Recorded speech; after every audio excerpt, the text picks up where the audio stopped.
మా పూజా సెరమనీ నుంచి వదలకుండా ప్రమోషన్స్లో భాగం చేసేటువంటి మా అనిల్ రావిపూడి గారిని ఒక క్వశ్చన్ అడుగుదాం. సో అప్పటి నుంచి ఆయన అలా సినిమా మీద క్యూరియాసిటీని, ఎగ్జైట్మెంట్ పెంచేస్తూ ఉంటారనమాట పూజ అప్పటి నుంచి. So good to see you Anil గారు.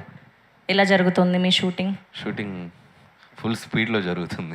పాపం బాగా టైర్డ్గా ఉన్నారు. థ్యాంక్ యూ సో మచ్ ఆ షూట్ నుంచి మా కోసం టైం కేటాయించి వచ్చినందుకు.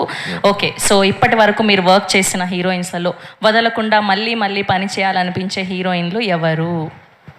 ఒక్క పేరే కావాలి. ఎందుకమ్మా సాయంత్రం ఇలాంటి క్వశ్చన్ అడగాలనిపించింది నీకు? చల్లటి సాయంత్రం సరదాగా ఈ సినిమా గురించి ఏదైనా క్వశ్చన్ అడిగి ఊరికే సరదాగా అలా. నాకు హీరోయిన్స్ కాదు కానీ నాకు జగపతిబాబు గారితో ఒక సినిమా పనిచేయాలి. ఎందుకంటే నేను డైరెక్టర్ అయిన దగ్గర నుంచి అంటే జగపతిబాబు గారి గురించి నేను అక్కడ మాట్లాడదాం అనుకున్నాను. బట్ ఇప్పుడు అడిగా కాబట్టి చెప్తాను. ఎవరితో పని చేయాలని ఎగ్జైట్మెంట్ అంటే నాకు ఇంతో పని చేయాలని ఉంది. సర్లేరు నీకు ఎవరు యాక్చువల్గా ఏం చేయాలి. So due to various reasons మేము ఆ సినిమాలో ఆయనతో పని చేయలేకపోయాను. బట్ అప్పటి నుంచి రైట్, ఎందుకంటే ఆయనకి ఏదో నార్మల్గా ఏదో ఒక క్యారెక్టర్ చేయాలని లేదు నాకు. సో ఈరోజు ఈ రైటర్స్ అందరూ, రచయితలందరూ ఒక స్క్రిప్ట్ రాసుకున్నాక ఒక పాత్ర, అద్భుతమైన పాత్ర ఉందంటే ఫస్ట్ ఒక పేరు వచ్చేది జగపతి. సరే, ఎలానో జగపతి బాబు గారి టాపిక్ వచ్చింది కాబట్టి ఆయన వేసిన పాత్రలో ఇప్పటి వరకు మీకు నచ్చినటువంటి character? One of the best అంటే టాప్ 1 నేను అంతఃపురం పిక్ చేస్తాను. అసలు మామూలు క్యారెక్టర్ కాదు అది. అసలు యాటిట్యూడ్ కానీ లాస్ట్లో ట్రైన్ దగ్గర ఆయన సిగరెట్ బీడీ తాగుతూ చేసిన పర్ఫార్మెన్స్ కానీ టాప్ నాచ్. సో అదే చెప్తాను కదా, ఆయనకి రైట్ రోల్స్ పడితే నెక్స్ట్ లెవెల్.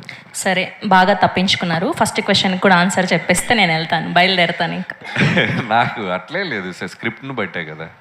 అలా కాదు, ఇప్పటి వరకు వర్క్ చేసిన వాళ్ళు చాలా కంఫర్టబుల్గా మళ్ళీ ఈ అమ్మాయితో వర్క్ చేయొచ్చు అనిపించేటువంటి హీరోయిన్? కంఫర్టబుల్ అని కాదు, ఒక్కొక్క స్క్రిప్ట్కి ఒక్కొక్కలా వెళ్తాం. సరే నువ్వు అడిగా కాబట్టి నయనతార గారితో మళ్ళీ చేస్తాను. వరే వా, so nice. Thank you so much. And Jagapathi Babu garu, so ఇప్పటి వరకు ఎంతోమంది గొప్ప గొప్ప డైరెక్టర్స్తో వర్క్ చేశారు. సో వదలకుండా మళ్ళీ మళ్ళీ ఈ డైరెక్టర్తో ఇంకా మంచి పాత్రలు చేయాలనిపించే డైరెక్టర్ ఎవరు? First of all thanks to Anil Ravipudi. ఆ మాట ఈ ఫంక్షన్ సక్సెస్ అయిపోయింది. ఆ మాటతో నాతో సినిమా చేయాలంటాం. I really looking forward. And చేయించుకుంటే మంచి కామెడీ చేయించుకో Anil. I want to do. అంటే జగపతి బాబు గారికి నాకు ఒక ఇన్సిడెంట్ జరిగింది. ఒకసారి ఆయన ఒక స్క్రిప్ట్ ఒక టక్కున ఒక ఐడియా వచ్చింది. సో ఆయన ఎక్కడున్నావు అనిల్ అన్నాను. ఇట్లా ఒకసారి అర్జెంట్గా రాగలవా నా దగ్గరికి అంటే నేను ఆయన అది ఇంటికి వెళ్ళిపోయాను. ఒక సూపర్బ్ ఎంటర్టైనర్ స్క్రిప్ట్. నాకు ఒక ఎంటర్టైన్మెంట్ చేయాలని నేను కొద్దిగా సీరియస్ రోల్ చేస్తాను కదా అంటే, సార్ ఖచ్చితంగా చేద్దాం సార్, బట్ డెఫినెట్గా మెటీరియలైజ్ అవ్వలేదు. వెరీ సూన్ మీరు అడిగారు కాబట్టి సార్ మన కాంబినేషన్లో పక్కాగా మీకు నేను మాటిస్తున్నాను. We are going to do that. So nice, that so sweet of him. Yeah, director పేరు చెప్పలేదు.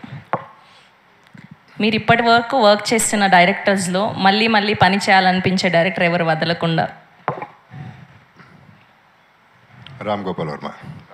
Ram Gopal Varma garu, the dynamic, the sensational. Thank you so much Jagapathi Babu garu, and thank you so